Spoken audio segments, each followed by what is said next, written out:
Okay, we'll proceed now. Last time what you did, can you remind someone?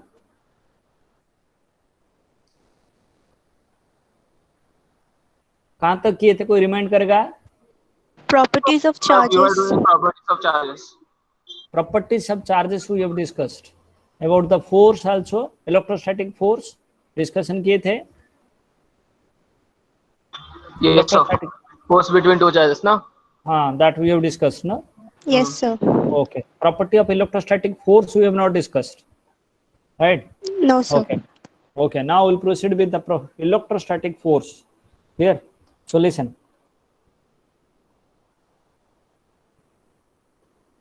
Electrostatic force.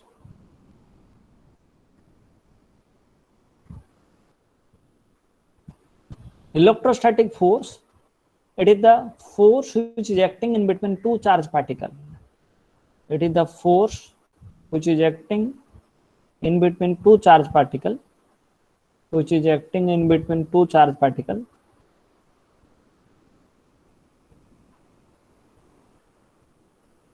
In between two charged particles. Charged particle, that you know, it's a formula also. Now the formula last time also we have discussed, that is the 1 by 4 pi epsilon 0 q1 q2 divided by r square, right? This is the formula in case of the free space. Suppose these two charges in the free space, then the formula in between them equal to, if they are separated by a distance r, so that the force formula equal to 1 by 4 pi epsilon 0 q1 q2 by r square. Suppose they are in medium, and even the last time also we have discussed 1 by 4 pi epsilon, in place of epsilon 0 it will come epsilon and q1 q2 upon r square. That epsilon is nothing else epsilon 0 k, or epsilon equal to epsilon 0 k, where k is called as a dielectric constant. K is called as dielectric constant. Here we have discussed that. But now the problem is that, see, this law is only valid for the point charge and spherical body. This law is only valid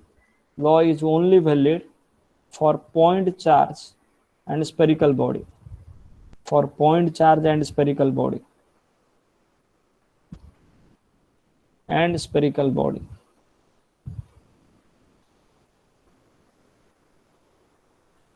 और point charge and spherical body के लिए valid है, सबके लिए valid नहीं है. Now clear? Am I understood this one? So last time I think probably we have discussed this one. Now further आगे देखते हैं. तो इस फोर्स का प्रॉपर्टी क्या है? What are the property of this forces, हम लोग थोड़ा डिस्कशन करते हैं. याद रखो बेटा, आप कोई भी दो बॉडी के बीच में ये फोर्स आप निकाल नहीं सकते हो. मतलब ये एक आड़ा तड़ा बॉडी है, ये एक आड़ा तड़ा बॉडी है, दोनों के बीच में आप बोलोगे मैं कूलम इलेक्ट्रोस्टैटिक फोर्स निकालूंगा. You can not use Coulomb's law. Only Coulomb's law is applicable in between the point charges, and the spherical body के लिए ही applicable है. कोई भी बॉडी के बीच में फोर्स निकालना है, फिर उसके लिए दूसरा तरीका हम लोग को सीखना पड़ेगा, जो कि इससे आगे हम लोग सीखेंगे. That is that we have to know that about the electric field. Then electric field जानने के बाद हम लोग उन दोनों के बीच में फोर्स निकाल सकते हैं. That is a separate issue, will discuss later on. Clear? अभी मुझे ये बताओ, यहां तक हम लोग समझे दो चार्ज पार्टिकल के बीच में फोर्स मीडियम में रहेगा तो फोर्स है, और कहां कभी वैलिड है. इस फोर्स का कुछ प्रॉपर्टी के बारे में हम लोग डिस्कशन कर लेते हैं, फिर आगे हम लोग बढ़ेंगे. इस फोर्स का प्रॉपर्टी के बारे में थोड़ा डिस्कशन करते हैं. ये तो लिख लिया था आपने.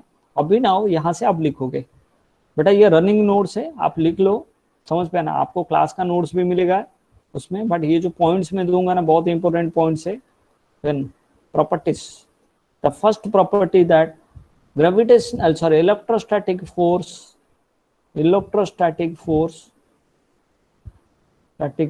can be attractive, can be repulsive, can be attractive or can be repulsive. But see, if you see the gravitational force, it is only attractive, right ना? आपने पढ़ा होगा ग्रेविटेशनल फोर्स ओनली अट्रैक्टिव है. ये इलेक्ट्रोस्टैटिक फोर्स अट्रैक्टिव हो सकता है, repulsive हो सकता है. समझ में? Second one, electrostatic force, it is also a long range force. Electrostatic force is a long range force. Is a long range force. ये भी एक लंबा फोर्स है, लॉन्ग रेंज फोर्स है. It is depend upon the medium.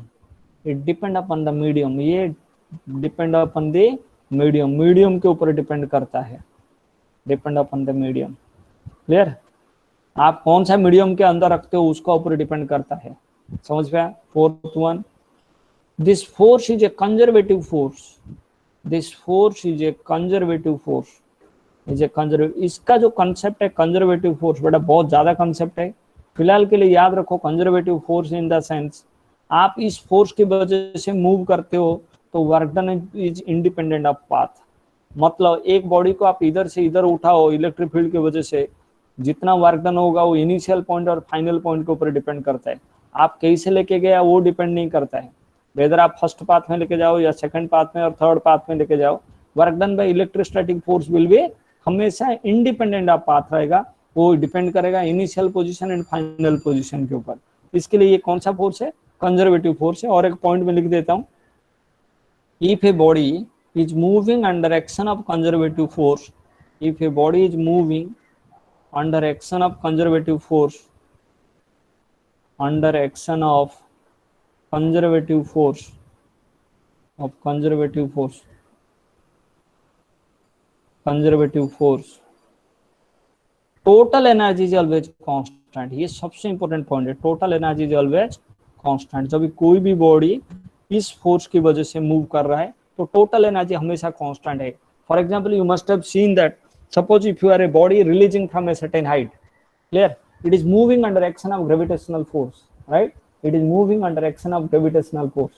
In that case what happen, whatever the at the releasing point, whatever the total energy, even at the midpoint the total energy will be same, even at the when it is touches to the ground that time also total energy will be same। so total energy हमेशा same रहेगा। ऐसा हो सकता है कभी potential कम तो kinetic ज्यादा, kinetic कम तो पोटेंशियल ज्यादा, बट टोटल एनर्जी हमेशा कांस्टेंट है। इवन एक बॉडी कंजर्वेटिव इलेक्ट्रोस्टैटिक फोर्स की वजह से मूव कर रहा है तो टोटल एनर्जी हमेशा कांस्टेंट है, इनिशियल जितना रहेगा फाइनल भी उतना ही रहेगा। So that is why this force are called as conservative force, they follow the law of conservation of energy. Right बेटा? समझा ना बेटा? यहाँ तो पॉइंट सबको समझा? Yes, sir. बेटा प्लीज रेस्पॉन्ड मी, Yes, इतने sir. सारे स्टूडेंट हो। सर हाँ, और बोलो। एक बार एक्सप्लेन करो ना सर प्लीज, थोड़ा कंफ्यूजिंग लग रहा है मुझे। और बार एक कंजर्वेटिव फोर्स ना, conservative force means work done by that force is independent of path, path के ऊपर डिपेंड नहीं करेगा, initial position and final position के ऊपर डिपेंड करेगा। आप इलेक्ट्रिक फील्ड के अंदर एक बॉडी को आप कैसे भी लेके जाओ, work done by electric force क्या होगा उतना ही होगा, बट आपका इनिशियल पॉइंट और फाइनल पॉइंट सेम है। तो इनिशियल पॉइंट और फाइनल पॉइंट सेम है। फॉर एग्जांपल इधर एक इलेक्ट्रिक फील्ड है, मैं ऊपर स्क्रीन में ड्रॉ कर रहा हूँ, इधर एक इलेक्ट्रिक फील्ड है, इधर एक इलेक्ट्रिक फील्ड है। ये इलेक्ट्रिक फील्ड में आप एक बॉडी को इधर से इधर लेके जाओगे, ऐसा जाओ जितना वर्क डन होगा, ऐसा भी लेके जाओ उतना ही वर्क डन होगा, ऐसा घूम फिर के यहाँ तक जाओ उतना ही वर्क डन होगा। वो डिपेंड करता है इनिशियल पोजीशन और फाइनल पोजीशन के ऊपर। और दूसरा पॉइंट क्या है, एक बॉडी इलेक्ट्रोस्टैटिक फोर्स की वजह से मूव कर रहा है, due to electrostatic force it is moving, तो always its total energy will be constant। total energy means sum of potential, kinetic, all the energy, it will remain always constant। समझ पे आया क्या ये पॉइंट? समझ पे आया? Yes sir. बड़ा बाकी लोगों को सबको समझा? Yes, sir. Okay, make it Yes, right it down, लिखो लिखो। Sir, हाँ बोलो। why we consider the electrostatic force as a long range force? See, it is long range in the sense, if you see the dimension wise, if it is beyond 10 raised to minus 15 meter, we can say it is long range। Don't say that long range means 10 raised to minus 15, उससे ज्यादा कोई होगा ना, that will be the long range। Even the electrostatic force, even it can exist up to 10 kilometre 5 kilometre तक भी काम करेगा वो, 10 किलोमीटर वहां तक भी काम कर सकता है, समझा ना? So that is why generally electrostatic force, magnetic force, gravitational force, these all are long range force। short range in the sense which are working in between 10 raised to minus 15, 1 Fermi, in between 1 Fermi के बीच में जो काम करता है वो होता है short range force होता है। Okay, sir. हो गया? आगे बढ़े?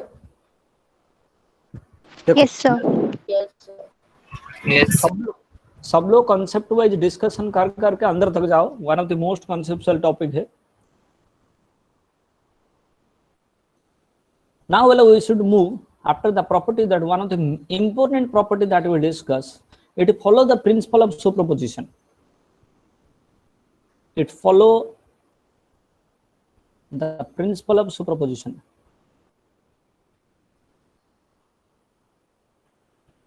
Principle of superposition. What does it mean by principle of superposition? The principle of superposition says that suppose this is a charge is there, suppose this charge is being surrounded by number of charge q1, q2 and q3 and q4, number of charge if it is surrounded, the net force equal to, see the net force equal to, suppose let it is f1, this is f4 and this is f2, this is f3. If I want to find out the net force, f net, that is the total vector sum of, again I am repeating the word, vector sum of all the force there. That means simple layman concept में एक ही charge को बहुत सारे charge खींचते रहेंगे तो total force उस charge के ऊपर, बॉडी के ऊपर कितना है, उस चार्ज पार्टिकल के ऊपर. आप एक एक फोर्स निकालो और सबको वेक्टरिकली ऐड करो, f1 vector plus f2 vector plus f3 vector till the fn vector. समझ पे ना? That is called as, what is that? Principle of superposition. In the principle of superposition in the sense, एक charge particle को बहुत सारे force खींचते हैं and each force are not affected by presence of other force. ये सबसे important point है बेटा. Each force are not affected by presence of other force. सोचो Q को Q1 खींच रहा है, Q2 की वजह से Q1 का कोई इफेक्ट नहीं होगा, Q3 की वजह से Q4 का कोई इफेक्ट नहीं होगा.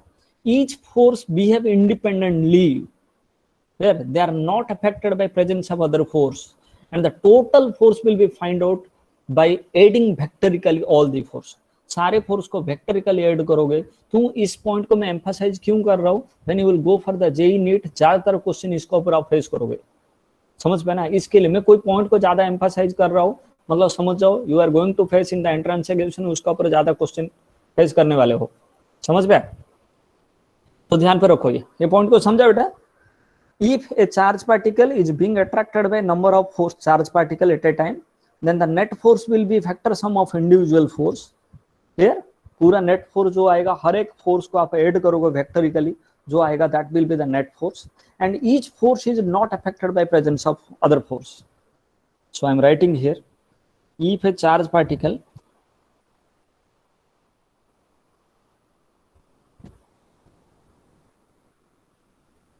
are being attracted by number of force,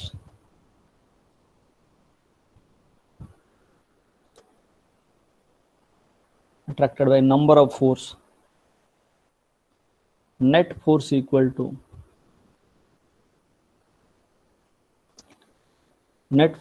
to vector sum of individual force.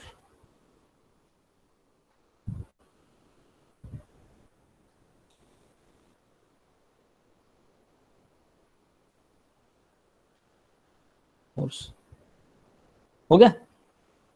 net force equal to vector sum of individual force, and each force are not affected by presence of other force. Each force are not affected by presence of other force.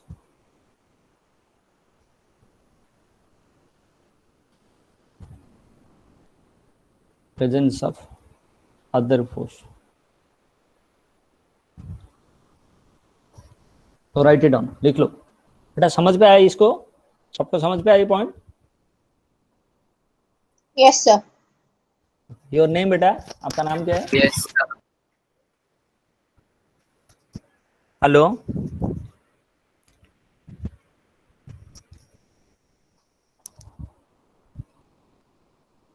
Now ये part हो गया. Next, after that we will go for the electric field. Try to understand this electric field, meaning of the electric field. First of all, what does it mean by electric field? For example, this is a charge is there, and surrounding to that charge a area, that area where its influence is there, that is called as electric field.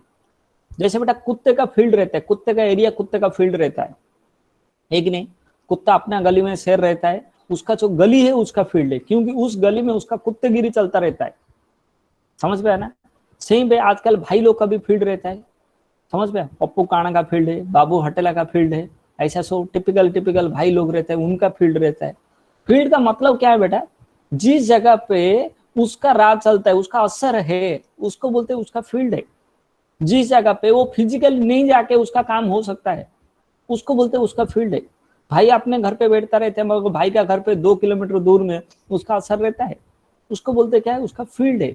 Same पे एक charge इधर है, उसका कहां तक उसका attraction और repulsion force काम करता है, जहां तक उसका अट्रैक्शन और रिपल्शन फोर्स काम करता है, that area is called as electric field. Am I understood बेटा? ये कंसेप्ट समझ में आया?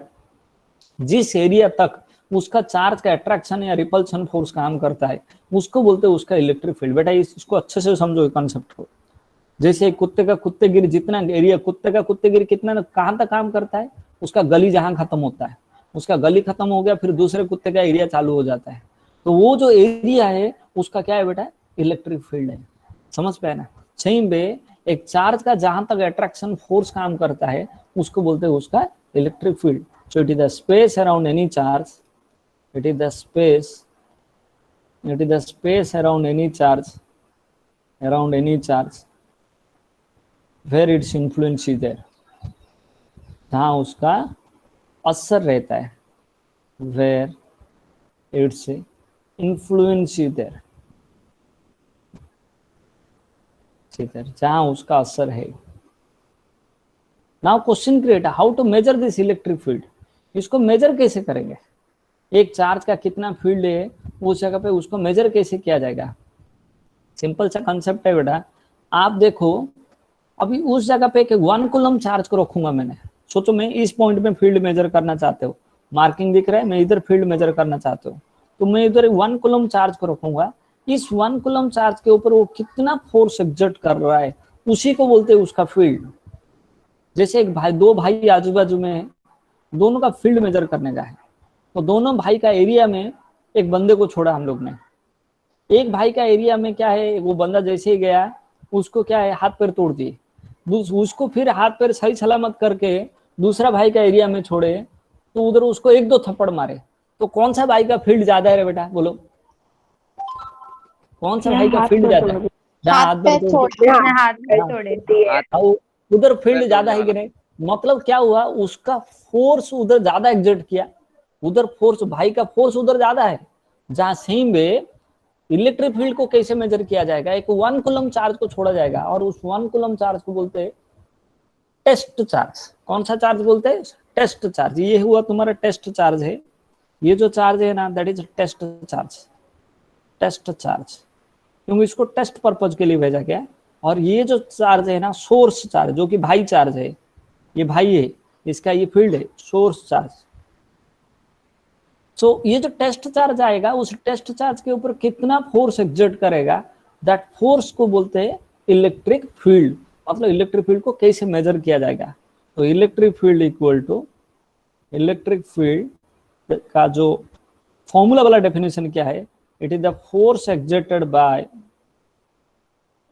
it is the force exerted by source charge and the unit positive test charge, and the unit positive test charge। हो गया? The formula will be F by Q. The formula will be F by Q. Formula equal to F by Q. होगा? Okay, it is a vector quantity. It is a vector quantity क्योंकि force अपन charge है, vector quantity. और direction कैसे find out किया जाता है? ये direction बहुत मायने रखता है बेटा। डायरेक्शन कैसे फाइंड आउट करता है आप लिख लो, मैं समझाता हूँ। नाउ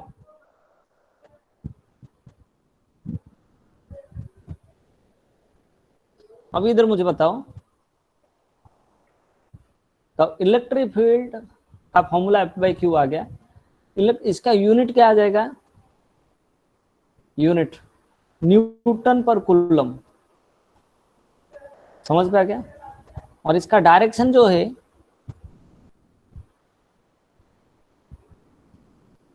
फॉर पॉजिटिव चार्ज के लिए from charge toward the point,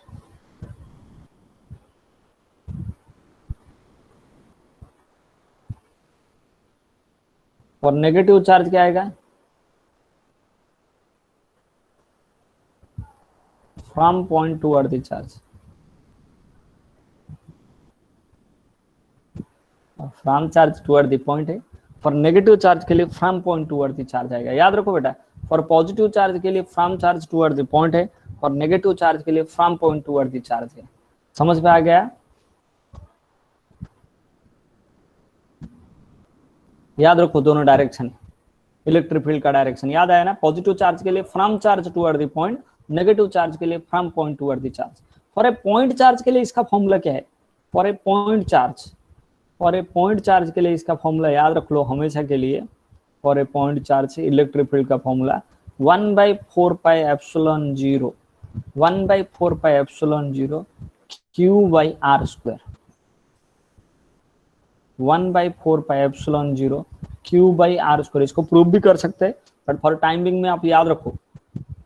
समझ पाए, एक पॉइंट चार्ज की वजह से इलेक्ट्रिक फील्ड का फॉर्मूला 1/4πε0 Q/r²। और डायरेक्शन में बताया, फॉर पॉजिटिव चार्ज के लिए from charge toward the point, for negative charge के लिए from point toward the charge. Okay, I will go for an example, उसमें और क्लियर होगा आपका कंसेप्ट। लिख लो पहले ही। सर हाँ बोलिए। डायरेक्शन में जो हम लोग पॉजिटिव चार्ज ले रहे हैं वो सोर्स चार्ज पॉजिटिव है कि हाँ, पॉइंट सोर्स चार्ज। ये जो चार्ज का बारे में बात कर रहे हैं ना, वो सोर्स चार्ज का ही बारे में बात कर रहे हैं। फील्ड तो सोर्स चार्ज का ही रहता है ना, टेस्ट चार्ज का फील्ड नहीं रहता है। तो टेस्ट जो सोर्स चार्ज पॉजिटिव होगा तो charge toward the point, source charge negative होगा तो पॉइंट टूवर्ड द चार्ज। तो इधर साइड पे मैं डायग्राम बना देता हूँ तो आपको समझ में आ जाएगा।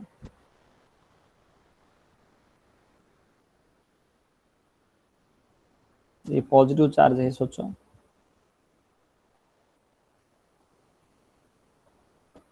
नेगेटिव के लिए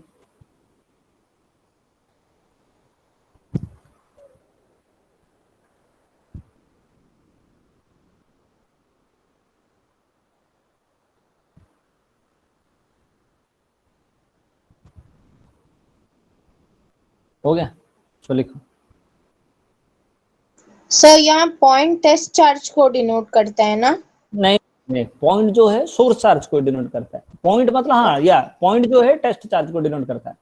और चार्ज सोर्स चार्ज है ना? चार्ज, हाँ, चार्ज जो है सोर्स चार्ज है। Thank you sir. Okay, one numerical problem I will go so that your concept will be clear. Sir हाँ बोलिए, बोलो बोलो। इलेक्ट्रिक फील्ड वापस समझा दो ना। इलेक्ट्रिक फील्ड ना बेटा, हाँ। कोई चार्ज का चारों ओर एरिया जहां तक उसका अट्रैक्शन फोर्स काम करता है ना, उसको इलेक्ट्रिक फील्ड बोलते हैं। समझ में, चार्ज का चारों ओर एरिया जहां उसका पूरा अट्रैक्शन फोर्स काम करता है, that is called as electric field. और उस इलेक्ट्रिक फील्ड को मेजर कैसे किया जाता है, E=F/Q। मतलब एक टेस्ट चार्ज को जैसे एक कुत्ते का फील्ड कितना स्ट्रांग है कैसे पता चलेगा, एक आवारा कुत्ता को उसका अंदर घुसने दिया जाएगा, उसका गली के अंदर, और उसको ऊपर वो कितना फोर्स एग्जर्ट करता है। सोचो, ज्यादा फोर्स एग्जर्ट किया वो आवारा कुत्ते के ऊपर तो क्या है, फील्ड ज्यादा है। कम फोर्स एग्जर्ट किया तो फील्ड कम है। तो 1 कूलम चार्ज को जाने दिया जाता है अंदर, उसी 1 कूलम चार्ज के ऊपर ये कितना फोर्स एग्जर्ट करता है, दैट इज कॉल्ड एज उसका फील्ड है। समझ पाए। तो फील्ड मतलब कोई सोर्स चार्ज का, जो जिसका फील्ड है उसको सोर्स चार्ज बोलते हैं, और जिसको भेजा जाता है टेस्ट पर्पज के लिए उसको टेस्ट चार्ज बोलते हैं। जैसे ये हम लोग डिस्कशन कर रहे थे, ये सोर्स चार्ज है, ये जो चार्ज है सोर्स है, और टेस्ट के लिए किसको एक भेजा इधर, ये 1 कूलम चार्ज है, ये सोर्स टेस्ट चार्ज है, ये टेस्ट चार्ज है, ये सोर्स चार्ज है। समझ पाया, जिसको भाई चार्ज बोलते हैं, राइट। ये इसका ऊपर कितना फोर्स एग्जर्ट किया, that is the electric field है, राइट। समझ में। और डायरेक्शन क्या बताया, पॉजिटिव चार्ज रहेगा तो from charge toward the point, और नेगेटिव चार्ज रहेगा तो from point toward the charge. हो गया। Yes sir. राइट, इरेज करते हैं, हो गया ना ये? Yes sir.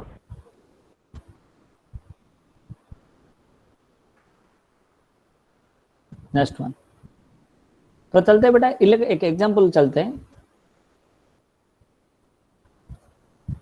मान लो इधर एक पॉइंट पी है और इधर क्या है, प्लस क्यू चार्ज है और इधर माइनस क्यू चार्ज है, दोनों डिस्टेंस आर डिस्टेंस है।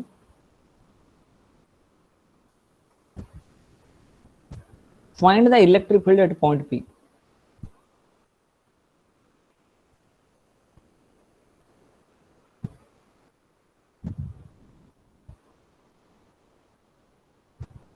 Now you tell me how you should do this, how you will proceed this. First of all बेटा, इधर दो चार्ज है, कहना इसे दोनों चार्ज का फील्ड इधर पॉइंट पी में रहेगा, दोनों चार्ज का फील्ड रहेगा, राइट है।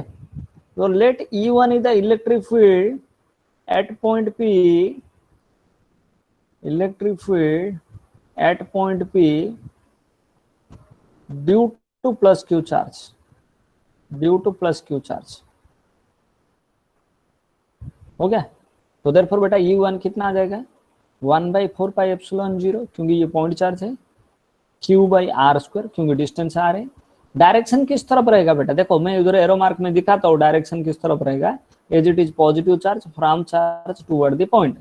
सो this is E1। Now E2 देखो, E2 is the electric field at point P due to minus Q charge.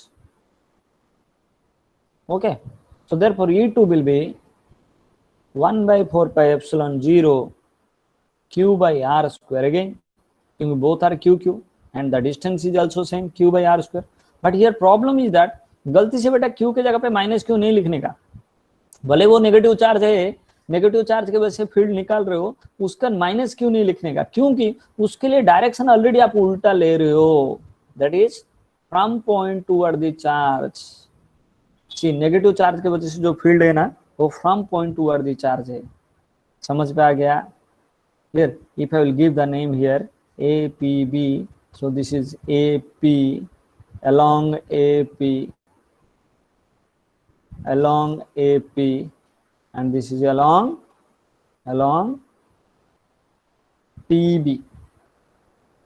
So now both are same direction, I can say E1 and E2 both are same direction. If two vector quantity are in same direction, the resultant field will be find out by vector addition of these two. दोनों same direction है, तो दोनों का net field कितना आ जाएगा बेटा, दोनों को ऐड कर दो, आपने दोनों को ऐड कर दोगे क्योंकि दोनों सेम डायरेक्शन है, तो 1/4πQ/r² प्लस 1/4πQ/r²। तो देयरफॉर बेटा कितना हो जाएगा ये, Q/r²। तो 2 × 1/4πε0 Q/r²। इसमें सीखने वाला चीज ये है बेटा, आप माइनस इधर नेगेटिव चार्ज के वजह से फील्ड जब निकालते हो ना, माइनस साइन डालने का जरूरत नहीं है, प्लस साइन ही डालो, बट डायरेक्शन उल्टा लो, जो कि जैसे डायरेक्शन में एक्सप्लेन किया है लेने के लिए, from point toward the charge, बस वैसे लो डायरेक्शन। समझ में आया बेटा इसमें?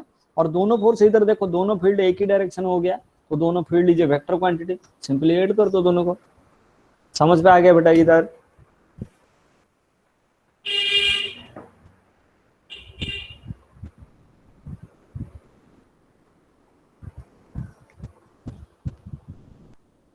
सबको समझा क्या बेटा? बोलो। Yes sir. सबको समझ में आया ना? ओके बेटा, अराउंड कितना 45 स्टूडेंट्स है, कितना स्टूडेंट है रे बेटा? और किधर किसका भी आवाज नहीं आ रहा है? किसका? 4-5 जन के ही आवाज आ रहे, बाकी कोमा में चले गए लगता है।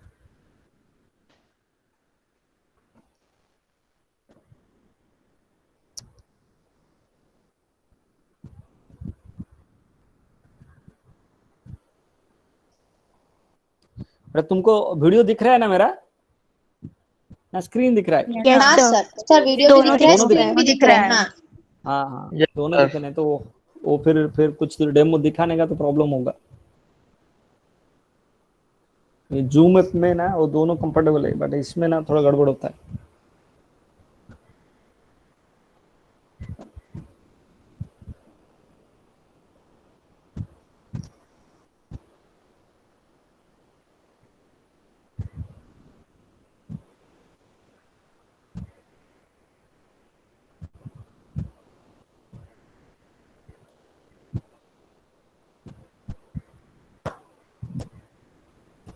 हो गया बेटा सबका?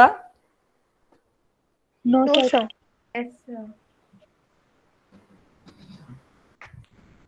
बट अब तक हम लोग 12th के अंदर एंट्री नहीं मारा है। ये बेसिक थिंग्स है, these are the things which requirement is there in the whole topic, तो यू शुड नो दिस। इसके लिए मैं ये सबको समझा रहा हूँ, फिर एंट्री मारेंगे टॉपिक के अंदर, मैं बताऊंगा। These are basic things. 11th में था सब। सर, हाँ बोलो। नेट फोर्स कभी नेगेटिव होगा इधर, नेट इलेक्ट्रिक फील्ड। कभी नेगेटिव होगा हम्म। बेटा, ऐसा भी हो सकता है आपका नेट फोर्स ना, जैसे मैं एक एग्जांपल बताता हूँ। इस साइड सोचो 10 न्यूटन पर मीटर है, 10 न्यूटन पर कूलम एक फोर्स है, एक इलेक्ट्रिक फील्ड। आप इसको पॉजिटिव माना, और इस साइड उधर उधर और एक फील्ड है, सो दैट इज 20 न्यूटन पर कूलम।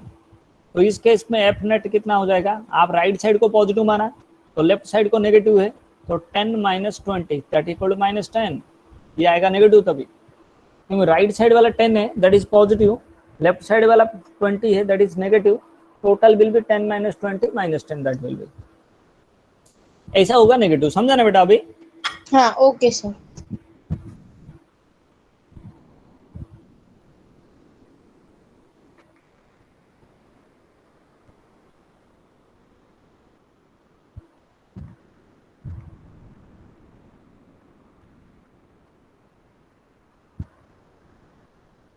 जब अरविंद क्लास शुरुआत हुआ ना, शुरुआत में हम लोग थे टिल 2011 12 13 तक। कमलेश सर, मैं, कृष्णा सर करके थे। कमलेश सर अभी भी है ना, पढ़ा रहे ना? Yes sir.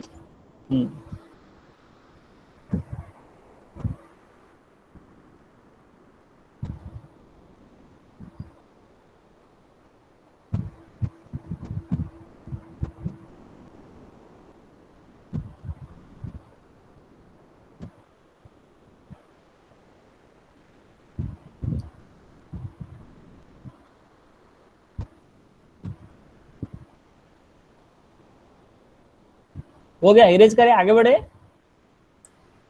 Yes, sir. Yes, sir. Yes sir. Okay, next one.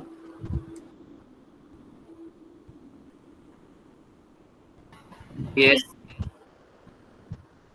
One more point we will discuss. The point is that one more situation I will go. Let me understood this situation. We will have the little bit idea of the vector also. Now let it is plus q charge. This will be minus q charge, and here it is point A. Find the electric field at A.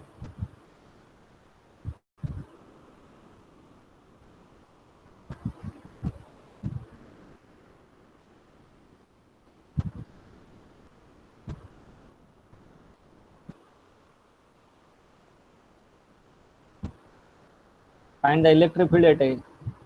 Plus Q charge का field कितना है? From charge toward the point. देखो पहले late plus Q charge का electric field U1 है। U1 is the electric field due to plus q charge. Electric field due to plus q charge.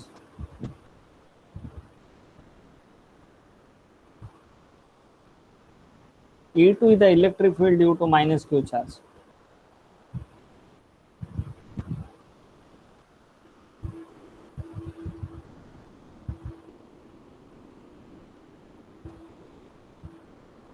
Okay.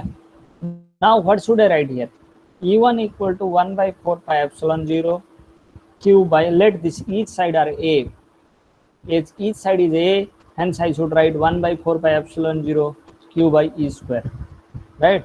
And E2 equal to 1 by 4 pi epsilon 0 clear q by A square. But problem is that what is that? One is plus q charge, hence its electric field I am showing in the arrow mark, that is a E1. But as minus q charge, its direction is from point toward the charge. Here point is A, so from point toward the charge, that is E2. So now am I understood? E1 and E2. This is E1 and this is E2. First of all, you see whether it is right or wrong. See, E1 is the direction of electric field due to plus q charge, hence its direction will be from charge toward the point. As or due to minus q charge की वजह से electric field from A toward the minus Q, क्योंकि negative charge का field क्या रहता है? Point two negative charge रहता है. अभी देखो दोनों का फील्ड के बीच में एंगल कितना है बताओ मेरे को.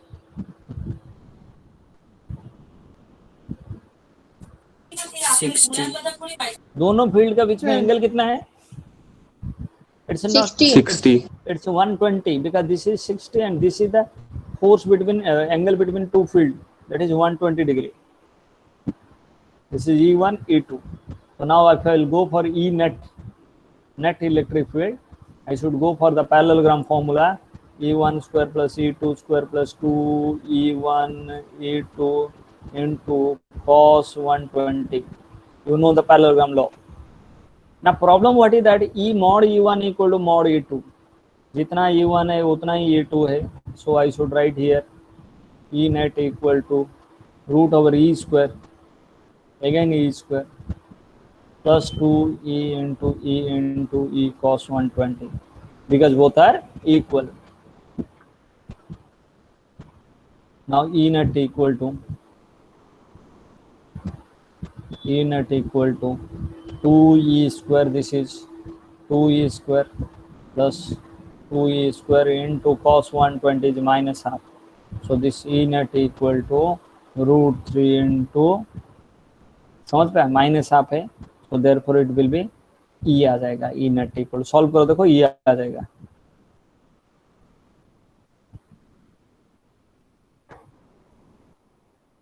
E आ जाएगा. So that equal to E net equal to E का फॉर्मूला कितना? 1/4 pi epsilon 0 Q by A square. बेटा सबको दिखाई दे रहे हैं? Yes, sir. सबको दिखाई दिया? सॉरी बच्चों, लग गया मेरे को मालूम नहीं. मैं कहाँ तक पढ़ाया था मेरे को बताओ, तुम लोग कहाँ तक सुने थे? E net equals to E. हाँ, Example number second तक है. सर सेकंड एग्जांपल कर रहे थे इक्विलैटरल ट्रायंगल वाला. वो हो गया था. हाँ, E net is equal to E तक हो गया था. हाँ वो हम लोग कर दिए थे. अभी नया कंसेप्ट है. अब इधर देखो, इलेक्ट्रिक फील्ड वी कैन, देखो इलेक्ट्रिक फील्ड का एप्लीकेशन क्या है हम लोग डिस्कस कर रहे थे. क्या एप्लीकेशन है? सब लोग स्क्रीन देख रहे हो. इलेक्ट्रिक फील्ड को क्यों निकाल रहे थे हम लोग? देखो first of all electric field को निकालते क्या है? फोर्स बिटवीन टू कंडक्टर, दो कंडक्टर के बीच में फोर्स निकालने के लिए इलेक्ट्रिक फील्ड को यूज किया जाता है. तो force between two conductor equal to क्या आ जाएगा बच्चों? एक का इलेक्ट्रिक फील्ड इंटू दूसरे का चार्ज. कभी भी दो कंडक्टर के बीच में फोर्स आप न्यूटन कूलम्ब्स लॉ अप्लाई नहीं कर सकते हो. आपको करना क्या पड़ेगा? एक का इलेक्ट्रिक फील्ड इंटू दूसरे का चार्ज. एक का इलेक्ट्रिक फील्ड क्या है? Electric field of one conductor into charge of another conductor. Electric field of one conductor into charge of another conductor. समझ में आ गया? नाउ देखो, force between two conductor equal E into Q. So E equal to electric field of one conductor into charge of another conductor. और याद रखो बच्चों, समझ में आया ना? कोई भी कंडक्टर के अंदर इलेक्ट्रिक फील्ड हमेशा जीरो रहता है, क्योंकि कंडक्टर के अंदर टोटल चार्ज जीरो है. टोटल चार्ज जीरो है, हेंस इलेक्ट्रिक फील्ड जीरो है. समझ में आया? इसमें कुछ पूछने वाला बात है?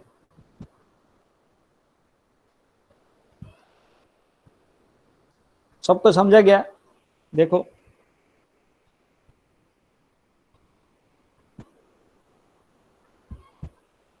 सर, हाँ बोलो. आपने लिखा है electric field of one conductor. कौन सा कंडक्टर का लिखेंगे? कुछ स्पेसिफाइड है क्या? कुछ नहीं, कोई भी. आप दोनों कंडक्टर देखो, मैं ऊपर एक डायग्राम रखा है. वो डायग्राम में दोनों कंडक्टर के बीच में फोर्स निकालना चाहते हो आप. कोई भी एक का इलेक्ट्रिक फील्ड इंटू दूसरे का चार्ज. अच्छा ठीक है. हाँ, इसके लिए इलेक्ट्रिक फील्ड हम लोग पढ़ रहे हैं. Generally what happens, Newton Coulomb's law is applicable in between point charge, but if you want to find out the force between two conductor, it is not possible by Coulomb's law. There you have to go for the electric field. So एक का electric field into दूसरे का charge करना पड़ेगा. इसको हमेशा के लिए याद रखो, ये फॉर्मूला को. समझ में आया? हाँ sir. Right, so right it down. अरे मैं पढ़ाते जा रहा हूँ, मेरे को कोई रेस्पॉन्ड क्यों नहीं कर रहा है? अभी मेरे को पता चला है, वो इसमें पता नहीं चलता है नेटवर्क गया करके.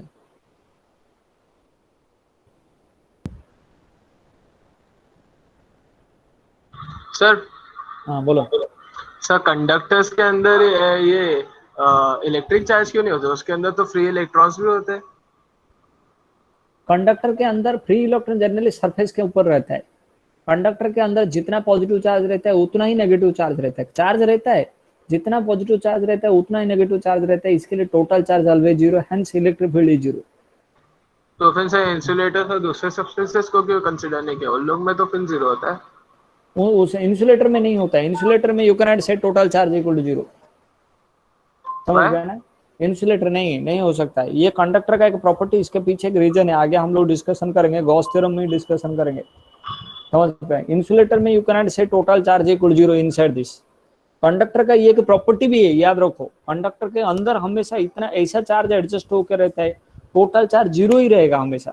जो भी एक्स्ट्रा चार्ज आप दोगे ना, सोचो बाई चांस दे भी दिया कंडक्टर के अंदर चार्ज, ऊपर ही आ जाएगा वो, ताकि उसको जीरो करने का. कंडक्टर के अंदर नेट चार्ज को जीरो करने का चक्कर में ऊपर आ जाएगा वो चार्ज. तो that is why charge resides on the surface of conductor. समझ पाया? इंसुलेटर में ऐसा नहीं होता है. इंसुलेटर में चार्ज तू जहां देगा ना लोकलाइज्ड हो जाता है. एक ही जगह पे चार्ज जहां देगा, चार्ज एक ही जगह पे रहता है, वो स्प्रेड नहीं होता है. इसमें क्या स्प्रेड हो जाता है, और जितना पॉजिटिव है उतना नेगेटिव अट्रैक्शन होके यूनिफॉर्मली स्प्रेड हो जाता है. मैं रीजन बताता हूँ इसका. लिख लिया क्या ये? Yes sir. Yes. For example सुनो, मैं आपको समझाता हूँ. एक पॉइंट है,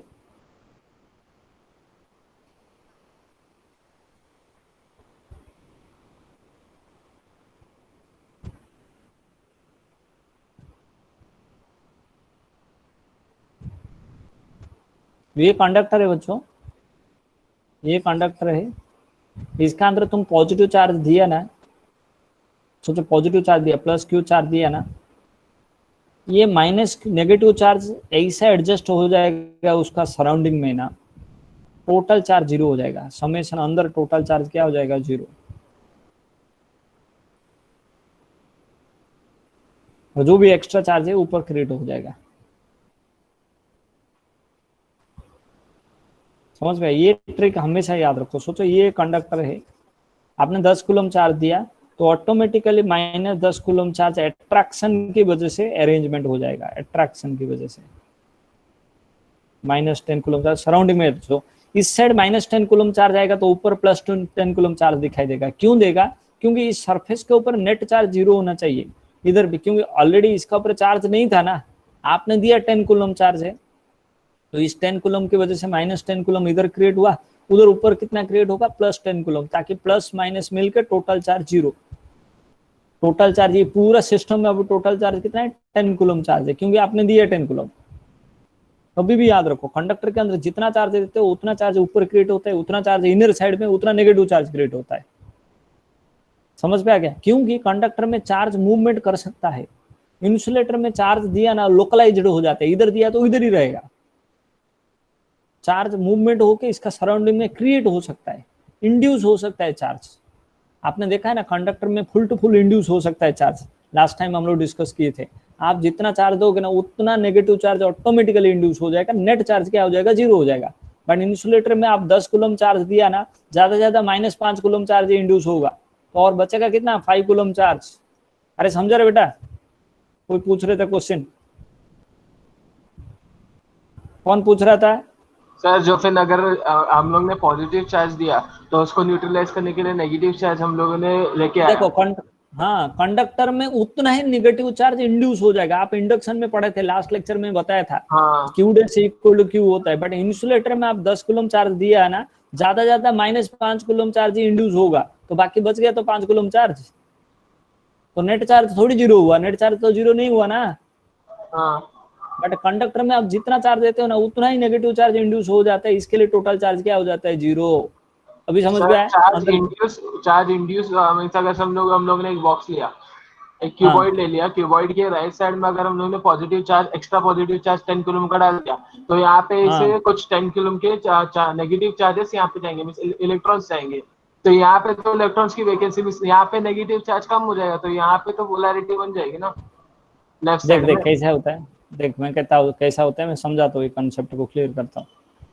अभी देख, ये एक क्यूबिकल बॉक्स है, ये क्यूबिकल बॉक्स है, ये क्यूब है।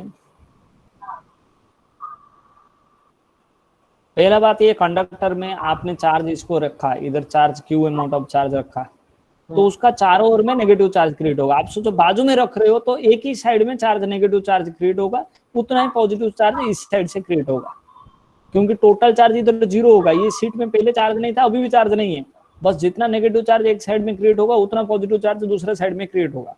मतलब क्या है, इस साइड इलेक्ट्रॉन आ जाएगा और इस साइड इलेक्ट्रॉन का डेफिशिएंसी क्रिएट हो जाएगा। वही होता है, अभी समझा ना? इलेक्ट्रॉन की डेफिशिएंसी आ गई तो फिर यहाँ पे तो लेफ्ट साइड में तो पॉजिटिव चार्ज आ गया ना सर। हाँ आने दो ना, क्या फर्क पड़ता है? नेट चार्ज जीरो कहाँ से हुआ? क्यों जीरो क्यों नहीं होगा? अभी इस साइड पॉजिटिव चार्ज क्रिएट होगा ना, और उसका ऑपोजिट फेस में ना उतना नेगेटिव चार्ज क्रिएट हो जाएगा ऑटोमेटिकली, उसका ऑपोजिट फेस में निकल। और अभी आपने चार्ज किधर रखा है, प्लस क्यू बाहर रखा है, इसकी वजह से इधर नेगेटिव आया, फिर अंदर पॉजिटिव आया, अंदर पॉजिटिव आया तो फिर उतना ही नेगेटिव चार्ज इधर क्रिएट होगा, उतना ही पॉजिटिव चार्ज आउटसाइड क्रिएट हो जाएगा। तो टोटल चार्ज अंदर मिला के फिर अगेन जीरो है। तुम कुछ भी करो, अंदर टोटल चार्ज हमेशा जीरो ही रहेगा। सोचो बाई चांस क्रिएट हो गया कुछ किस फेस में पॉजिटिव, तो उतना ही नेगेटिव चार्ज दूसरा फेस में क्रिएट हो जाएगा। समझ में? थोड़ा सा डाउट है सर। क्या डाउट है इसमें? सर अभी आपने तो बोले कि यहाँ पे इलेक्ट्रॉन से यहाँ पे चले गए, इसको न्यूट्रलाइज कर दिया, लेकिन लेफ्ट साइड में तो फिर अभी लेफ्ट साइड के लिए वो इलेक्ट्रॉन्स कहाँ से आएंगे फिर उसको न्यूट्रलाइज करने के लिए लेफ्ट साइड के पॉजिटिव चार्ज को? देख देख देख देख बताता हूँ। इधर क्या है, तू इधर चार्ज रखा है ना, राइट है ना, ये डायग्राम राइट है ना? हाँ, तेरा किधर नेगेटिव चार्ज क्रिएट होगा मुझे बता? इधर नेगेटिव चार्ज क्रिएट होगा, ये पॉजिटिव चार्ज, ये क्यू हाँ, पॉजिटिव चार्ज, हाँ तो हाँ, फिर नेगेटिव चार्ज राइट साइड में क्रिएट होगा। हाँ अंदर, राइट साइड में, राइट अंदर साइड में पॉजिटिव, अंदर पॉजिटिव, हाँ नेगेटिव इधर, तो ये पॉजिटिव चार्ज था तो इसके लिए नेगेटिव इधर क्रिएट हुआ, और उस नेगेटिव के बदले में अंदर फिर पॉजिटिव चार्ज क्रिएट होगा। वो पॉजिटिव समझ में आ चार्ज गया ना? कैसे क्रिएट होगा? क्यों क्रिएट नहीं होगा? क्योंकि तो उस सरफेस में टोटल चार्ज जीरो था और अभी भी जीरो ही रहेगा, क्योंकि नेगेटिव चार्ज एक साइड में जमा हो जाएगा तो दूसरे साइड में पक्का कोई भी सरफेस में पॉजिटिव चार्ज क्रिएट होगा। समझ में? आप क्रिएट होगा मतलब क्या, इलेक्ट्रॉन का डेफिशिएंसी होगा, उस सरफेस का इलेक्ट्रॉन बाहर आके बैठा है सब, और उधर इलेक्ट्रॉन का डेफिशिएंसी क्रिएट होगा। इलेक्ट्रॉन का डेफिशिएंसी क्रिएट होगा तो पॉजिटिव चार्ज क्रिएट हुआ, क्योंकि उस अंदर साइड का इलेक्ट्रॉन अभी सब बाहर आके बैठा है। समझ में? अभी क्लियर हुआ? अभी क्या होगा, उधर जैसे पॉजिटिव चार्ज क्रिएट हो जाएगा ना, उसका ऑपोजिट फेस में ना नेगेटिव चार्ज क्रिएट होगा। अच्छा। मतलब इधर इलेक्ट्रॉन जमा हो जाएगा और इस साइड क्या हो जाएगा, पॉजिटिव क्रिएट हो जाएगा इस साइड सरफेस में। ऐसा होता है, समझ में? टोटल चार्ज उतना ही रहता है, डिस्ट्रीब्यूशन होता है, राइट? समझा समझा। हाँ ओके, अविनाश ध्यान सुनो। तो this part over that we discuss about that electric field कैसे फाइंड आउट किया जाता है ना। अभी चलते थोड़ा लाइंस ऑफ फोर्स के ऊपर, लाइंस ऑफ फोर्स के ऊपर थोड़ा डिस्कशन करते हैं। तो इधर लिख देता हूं, inside the insulator electric field is not zero. Inside the insulator electric field is not zero. Conductor के अंदर इलेक्ट्रिक फील्ड रहता है। अभी थोड़ा डिस्कशन करेगा लाइंस ऑफ फोर्स। यहां से 12th का शुरुआत है। लाइंस ऑफ फोर्स मतलब क्या है बेटा, एक पॉजिटिव चार्ज इधर है, पहले समझ जाओ फिर डेफिनेशन लिखूंगा। एक पॉजिटिव चार्ज है, राइट है, इधर मैं एक 1 कूलम चार्ज को रखूंगा तो इसको ढकलते ढकलते जिस रास्ता में लेके जाएगा उस रास्ता को बोलते हैं लाइन्स ऑफ फोर्स। मतलब आप एक कुत्ता दूसरे कुत्ते का गली में घुस गया तो वो कुत्ता उसको भगा भगा के कहां तक लेके जाएगा, उसका जहां तक गली खत्म होता है। तो जिस रास्ते में भाग के जाएगा उस रास्ते को बोलते हैं क्या है बेटा, इलेक्ट्रिक लाइन्स ऑफ फोर्स। समझा क्या? एक पॉजिटिव चार्ज है, उसके पास में 1 कूलम चार्ज को रखूंगा, कोई भी एक चार्ज है उसके पास 1 कूलम चार्ज को रखूंगा, इसका ऊपर फोर्स एक्सर्ट करेगा जिसके वजह से वो मूव करेगा, और जिस रास्ते में जाएगा मूव करके उस रास्ते को बोलते क्या, electric lines of force. 1 coulomb charge, ये 1 कूलम चार्ज। देख एक पॉजिटिव चार्ज है, मैं इधर 1 कूलम चार्ज रखा तो रेडियली आउटवर्ड मूव हुआ। So for a positive charge it is radially outward.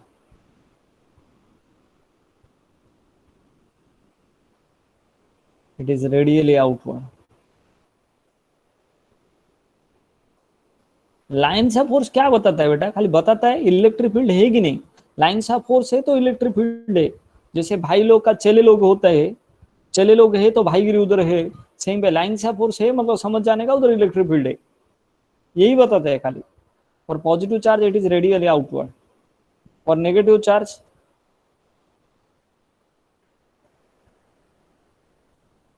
क्या होगा, मैं कि इधर 1 कूलम चार्ज रखूंगा तो ऑब्वियसली वो इस तरफ अट्रैक्ट हो जाएगा, ये इस तरफ जाएगा, ये इस तरफ जाएगा, क्योंकि इस तरफ जाएगा। और negative charge it is radially outward.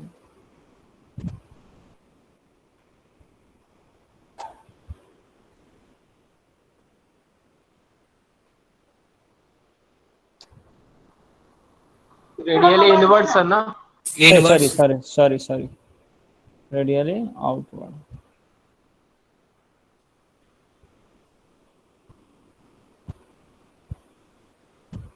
तीसरा, एक पॉजिटिव है एक दूसरा नेगेटिव है, तो 1 कूलम चार्ज इधर से निकला, निकल के इधर खत्म होगा। क्यों, ये रिपल कर रहा है, ये खींच रहा है, तो इधर से निकला इधर से खत्म होगा, इधर से निकला इधर से खत्म होगा। तो दो, एक पॉजिटिव नेगेटिव चार्ज रहेगा तो लाइन्स ऑफ फोर्स ऐसे निकलेगा। हो गया। चौथा, कभी भी कोई भी कंडक्टर को लाइन्स ऑफ फोर्स परपेंडिकुलरली खत्म होता है या परपेंडिकुलरली नेगेटिव, ये नेगेटिव चार्ज रहेगा तो परपेंडिकुलरली खत्म होगा, और पॉजिटिव चार्ज रहेगा तो परपेंडिकुलरली निकलेगा। याद रखो बेटा, कभी भी कोई भी कंडक्टर से लाइन्स ऑफ फोर्सेस परपेंडिकुलरली निकल रहा है, समझ पे? तो क्रॉस में कोई लाइन्स ऑफ फोर्स नहीं निकलता है। जैसे फॉर एग्जांपल मैं बोलूंगा एक लाइन्स ऑफ फोर्स ऐसा है, रॉन्ग है, ये ऐसा नहीं है। क्यों बेटा, ऐसा रहेगा ना, इसका ये डायरेक्शन में भी कंपोनेंट रहेगा पैरेलल टू सरफेस, कंडक्टर का सरफेस में कंपोनेंट रहेगा, जिसके वजह से चार्ज पार्टिकल मूव करना चालू करेगा। कोई भी conductor lines of force conductor से इधर सीधा निकलेगा या सीधा खत्म होगा। नेगेटिव चार्ज रहेगा तो सीधा खत्म होगा, पॉजिटिव चार्ज रहेगा तो सीधा निकलेगा। समझ पे? नेक्स्ट देख लो, इतना कुछ पूछने का इसमें बोलो।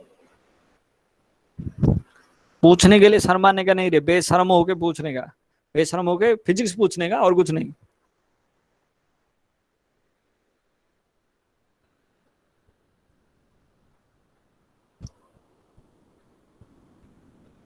कोई भी क्वेश्चन कोई भी लेवल का कैसे भी पूछ सकते हो, आड़ा टेढ़ा कैसे भी पूछ सकते हो,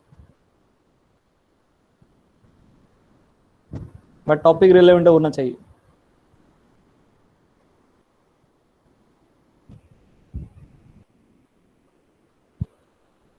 क्योंकि तुम लोग का ज्यादा नहीं ले पाऊंगा मैं, थोड़ा ही लूंगा, जितना लूंगा पूरा अच्छे से इंटरेक्ट हो जाएगा।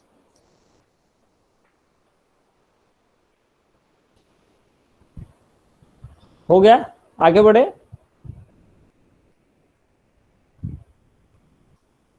Yes sir. Yes sir. देखो इसमें एक प्रॉब्लम है, मैं आपको सिमिलैरिटी से बताया, लाइन्स ऑफ फोर्स चले लोग की तरह, राइट है ना। जैसे एक भाई है, भाई का चले लोग रहते हैं, उसका गुंडे लोग रहते हैं, लाइन्स ऑफ फोर्स भी वैसा है। जहां गुंडे लोग ज्यादा रहता है, मैं बोल सकता हूँ क्या उधर भाईगिरी ज्यादा है। जहां गुंडे लोग ज्यादा है, भाई का चले लोग ज्यादा है, उधर भाईगिरी ज्यादा है कि नहीं, राइट है ना। Yes, sir. Yes. Same lines of force जहां मतलब क्लस्टर होकर रहेगा, मतलब डेंसर होकर रहेगा लाइन्स ऑफ फोर्स, उधर क्या होगा, इलेक्ट्रिक फील्ड ज्यादा है। हाँ, समझ पे आया। फॉर एग्जाम्पल मुझे ऊपर एक एग्जाम्पल बताता हूँ, इसको लिख लिया ना आप लोगों ने सब? Yes, sir. हाँ, मुझे बताओ, सिंपल सा एक बार क्वेश्चन पूछा था, एक लाइन ऑफ फोर्स ऐसा ऐसा एक लाइन ऑफ फोर्स जा रहे और एक लाइन ऑफ फोर्स ऐसे, दो लाइन ऑफ फोर्स जाता है ए बी सी में, कौन सा जगह पे इलेक्ट्रिक फील्ड ज्यादा है?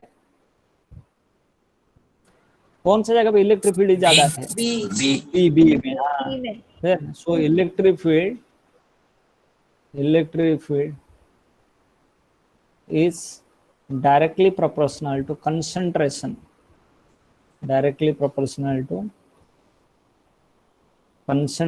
of lines of force. Concentration of lines of force. Electric field is directly proportional to concentration of lines of force. समझ पे आया ना? तो लाइन्स ऑफ फोर्स जहां नजदीक है उधर इलेक्ट्रिक फील्ड ज्यादा है, इधर इस केस में EV is greater than EC। Now अभी बेटा देखो, ध्यान सुनो, lines of force never intersect to each other, क्योंकि लाइन्स ऑफ फोर्स को टेंजेंट ड्रॉ करूंगा तो इलेक्ट्रिक फील्ड का लाइन्स बताएगा, इलेक्ट्रिक फील्ड का डायरेक्शन बताएगा। सोचो ये पॉजिटिव चार्ज है, ये नेगेटिव चार्ज है, लाइन्स ऑफ फोर्स इधर निकल के इधर खत्म होता है, मैंने टेंजेंट ड्रॉ किया लाइन्स ऑफ फोर्स को, इधर मैंने टेंजेंट ड्रॉ किया लाइन्स ऑफ फोर्स को, it gives the electric field. ये इलेक्ट्रिक फील्ड बताता है। कोई भी जगह पे मैं टेंजेंट ड्रॉ करूंगा लाइन्स ऑफ फोर्स को, वो इलेक्ट्रिक फील्ड का डायरेक्शन बताएगा। Tangent drawn two lines of force, gives the direction of electric field,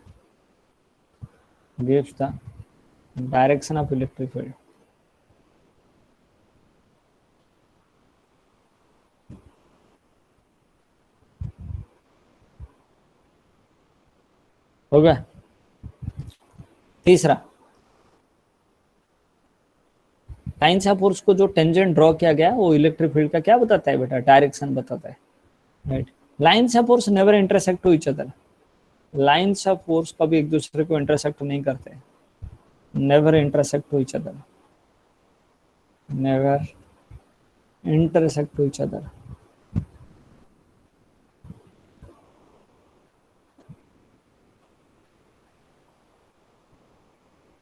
lines of force कभी एक दूसरे को क्रॉस नहीं करता है। सोचो बाई चांस ये लाइन्स ऑफ फोर्स एक दूसरे को क्रॉस कर लिया तो क्रॉसिंग पॉइंट में कितना कैसा होगा? दो टेंजेंट पॉसिबल है, इधर एक टेंजेंट पॉसिबल है, इधर एक टेंजेंट पॉसिबल है, ये एक इलेक्ट्रिक फील्ड का डायरेक्शन बताएगा, ये एक इलेक्ट्रिक फील्ड का डायरेक्शन बताएगा, व्हिच इज नॉट पॉसिबल। एक ही पॉइंट में दो इलेक्ट्रिक फील्ड का डायरेक्शन पॉसिबल नहीं होता है, तो hence they never intersect to each other, because at crossing point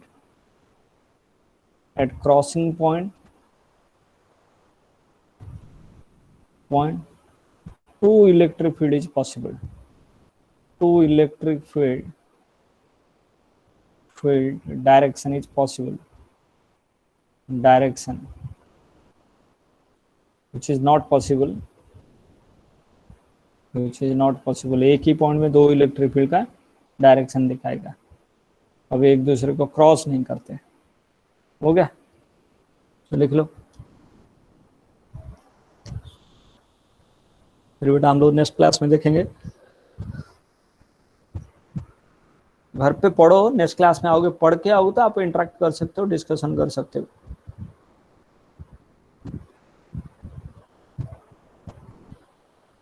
sir बोलो। ये सब कैरेक्टरिस्टिक्स है ना लाइंस ऑफ फोर्स का? हाँ, कैरेक्टरिस्टिक्स है। हो गया बेटा सबका? Yes, sir. थोड़ा हैंडराइटिंग गड़बड़ है बेटा, तो अभी एडजस्ट कर लो। चलेगा सर, समझ रहे हैं ना? हाँ सर, हो गया। चलो बाय बच्चों।